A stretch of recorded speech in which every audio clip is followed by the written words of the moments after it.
Rõ ràng một lý do mình thấy mình thương con dễ hơn thương chồng. Mà mình nói rất là nghiêm túc với chồng mình: em muốn ly dị. Vậy thì ai là cái người mà nạn nhân? Chính con của bạn, chính cái người bạn thương yêu đó. Tình yêu á, chữ love á, nó không hẳn chỉ là danh từ mà nó còn là động từ, rồi phải hành động thì mới có tình yêu thương.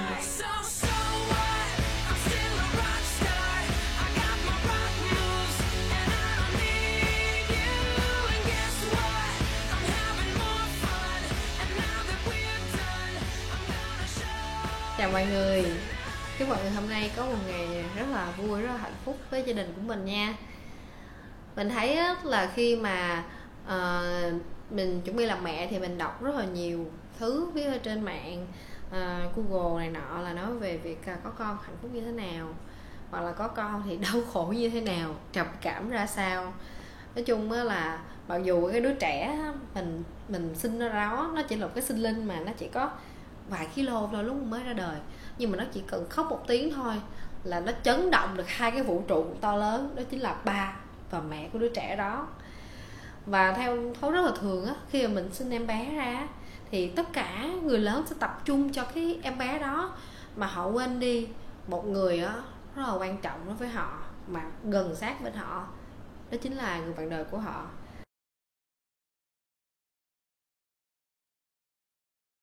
Cái khu vực mà mình sống, hay là những người phụ nữ mình thấy ai cũng nói với mình á, sau khi đẻ con xong họ thấy điều gì nè, họ thấy họ thương con hơn thương chồng. Tại sao?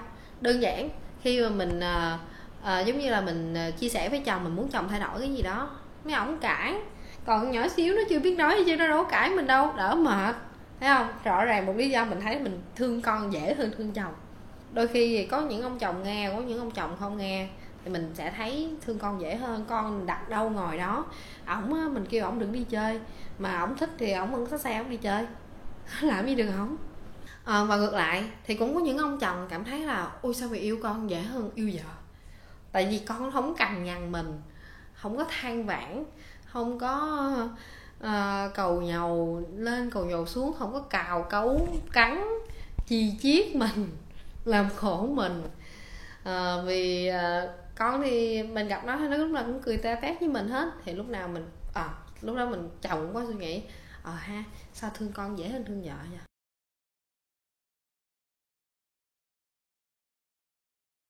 Khi mà con bạn lớn hơn tới 18 tuổi, nó cũng phải đi học xa, nó học đại học, nó học cái gì đó, mà nói chung là đối với mình, khía cạnh của mình nghĩ 18 tuổi nên ra đường, nên đi ra đời, để cuộc đời còn dạy nó nữa, để nó phải chịu trách nhiệm với cuộc sống của nó nữa. Thì lúc đó bên cạnh bạn còn ai? Còn chồng bạn thôi.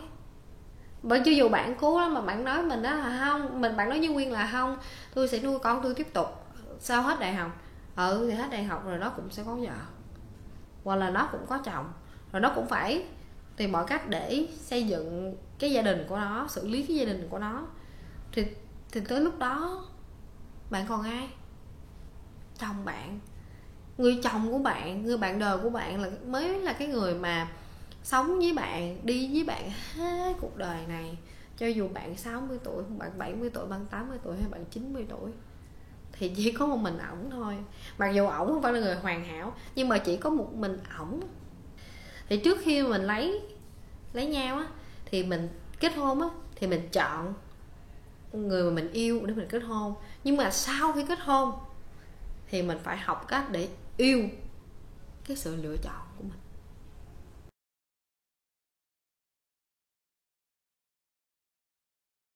Rồi mình còn không hơn gì hết á. Có là mình cũng y chang vậy, mình cũng rơi đúng vào cái thứ mình đang cố gắng chia sẻ với mọi người á. Có nghĩa là khi mà mình sanh xong thì mình cũng nhìn vào gương, mình thấy mình thấy ghê lắm.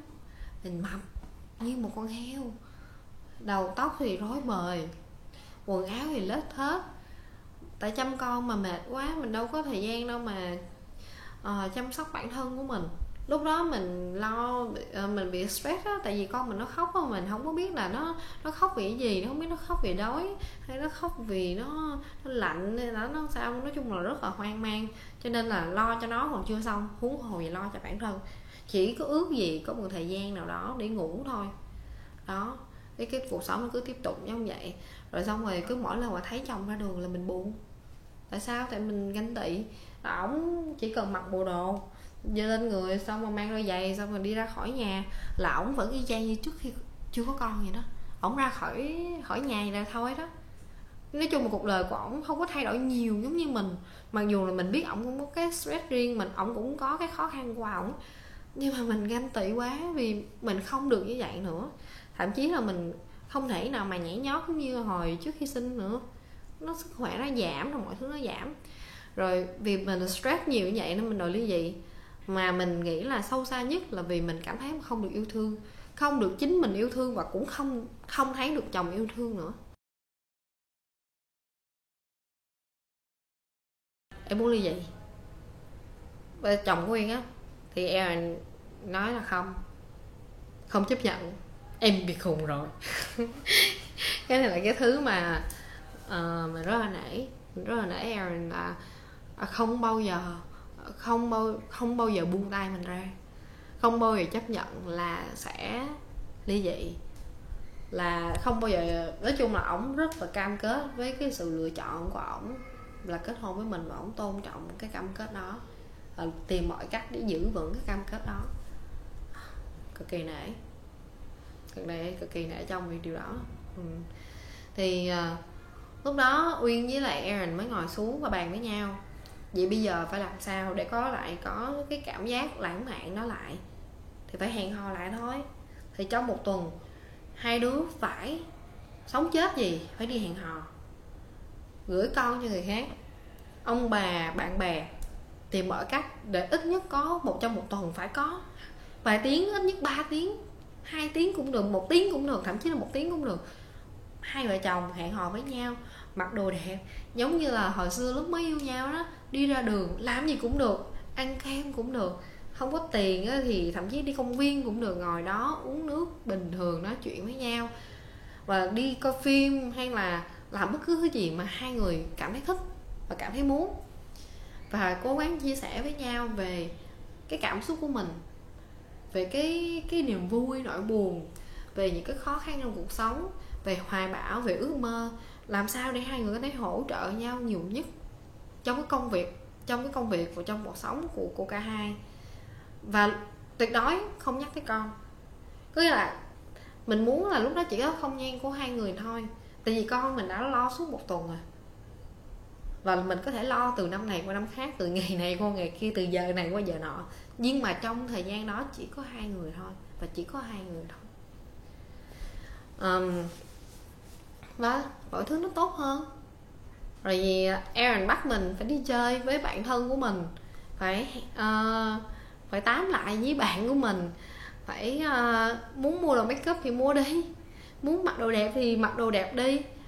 Nói chung là làm yêu thương bản thân, làm bất cứ thứ gì mà bản thân mình mong muốn. Đừng để cái việc mà có con nó làm cho bạn từ một con người máu lửa vui vẻ trở thành một người ù lì mà không thể làm điều gì trong cuộc sống.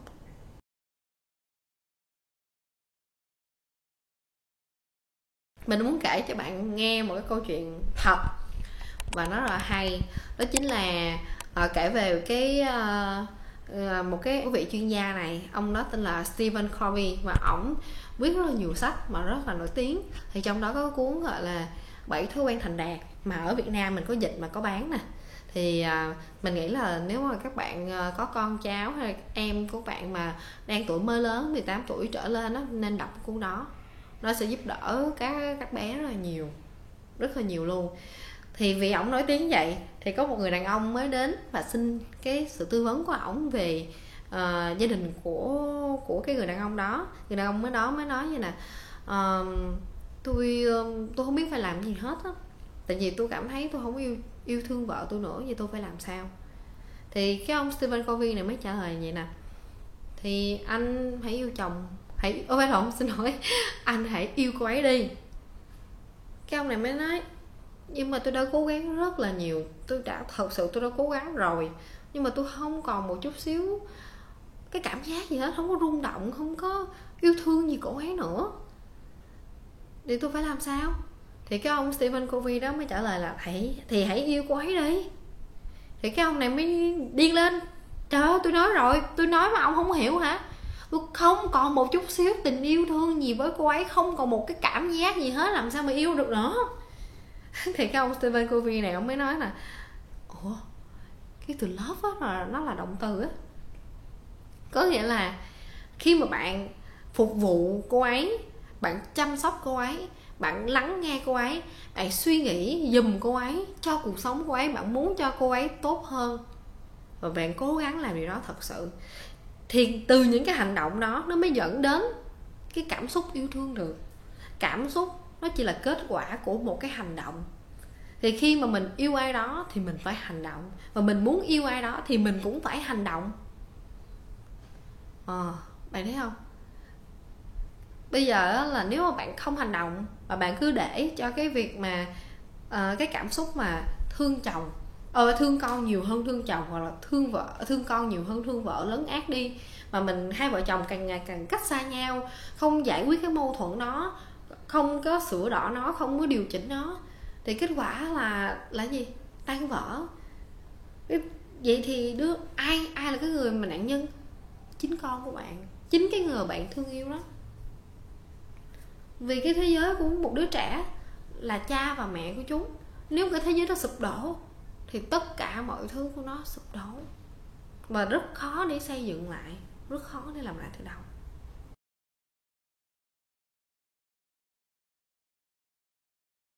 Các bạn có thể quên hết mấy cái thứ mà mình nói nhăn nói cuội ở trên cũng được, nhưng tóm lại là mình chỉ muốn chia sẻ là chúng ta hãy là cái người bạn thân nhất của người bạn đời của mình, và ngược lại người bạn đời của mình là người bạn thân nhất của chúng ta, có thể chia sẻ tất cả mọi thứ buồn vui cuộc sống, có thể học cách để tha thứ cho nhau vì có lỗi lầm, và chấp nhận là có một số thứ đó, họ không bao giờ thay đổi. Giống như mình sẽ có một số thứ không bao giờ thay đổi, và chấp nhận họ là họ, và yêu thương họ như là chính họ. Vì khi mà hai bạn hạnh phúc thì gia đình nó hạnh phúc được, và khi gia đình hạnh phúc thì đứa trẻ lớn lên trong gia đình đó nó mới có thể tin có một gia đình hạnh phúc trong cuộc sống này. Và đừng quên cái lời khuyên của cái Stephen Covey, đó chính là chúng ta không, tình yêu á, chuyện love á, nó không hẳn chỉ là danh từ mà nó còn là động từ, và phải hành động thì mới có tình yêu thương. Và chào các bạn, chúc các bạn sẽ có một cái suy nghĩ khác, và phải có đủ động lực để vượt qua những cái sự ghét trong mình, ở trong lòng của mình, từ đó giải quyết mâu thuẫn, và hai bạn sẽ có một cái gia đình hạnh phúc. Tạm biệt và hẹn gặp lại các bạn ở chủ đề khác.